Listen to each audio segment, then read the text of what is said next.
There's a couple places in Outreach that you can use this calendar function. We'll go through. You can also use it through Salesforce and through Gmail too, and there's other videos on those. But like I said, there's a couple places within Outreach that I can access it.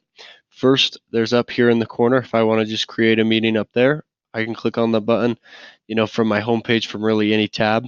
If I'm on a specific prospect and I'm looking at their profile over here on the right side, I can go ahead and click a meeting and start one there. I can use the icon on this left side, which will pull up the calendar, and I could create a meeting from there as well. Or I could be working a task, and I set an appointment on that task, and I want to create a calendar invite right there. So we'll say I'm calling this person or doing this task, and I want to set it before I move on to the next. On this right side, I can click it as well. So it's actually all over the place in here, really easy to use. Wherever you click on it, it brings up the exact same thing. It'll bring up your calendar, showing what day or what times you have available. Now this is really just booking a specific meeting. I'm not necessarily giving meeting times. That we do through Gmail when we want to give them a couple recommendations and let them select. This is, we're actually selecting a specific time. So the title of the meeting, right here above it, you're going to click apply meeting type.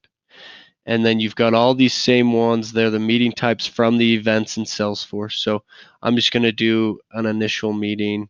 Here you can type that in, and so I'll just do an initial meeting.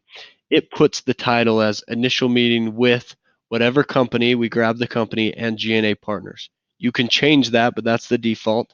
And then it defaults for a half-hour meeting, and you can choose the time that you want, and you can even choose to make it longer than a half hour if you want. Since I clicked from a particular prospect here, it grabbed their email address. Now, if I wanted to add somebody else in here, I could go ahead and do that. If I wanted to add another user in Salesforce, I can start typing their name in and try to find, okay, great, there's a prospect. If I wanted to add another user from G&A Partners, say I wanted to add Russ onto this with us.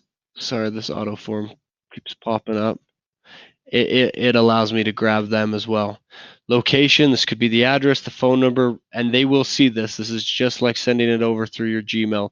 They'll see the location and then the description as well. If you want to write any notes, they'll see that as well. So please don't put anything that you don't want them to see. But that's like, hey, it's great talking with you. Looking forward to speaking with you next week. Whatever you want to put there. The other option you have is this is going to assign it and send it from my calendar. It'll default from you, but you can actually choose somebody else to send it from. So when the SDRs send it, they'll actually choose, okay, I'm going to send this one from Mark. And that way it looks like it came from Mark on there, and it will put it on Mark's calendar as well as the prospect as too. And our SDRs will let them know that that's, we've set that up for them.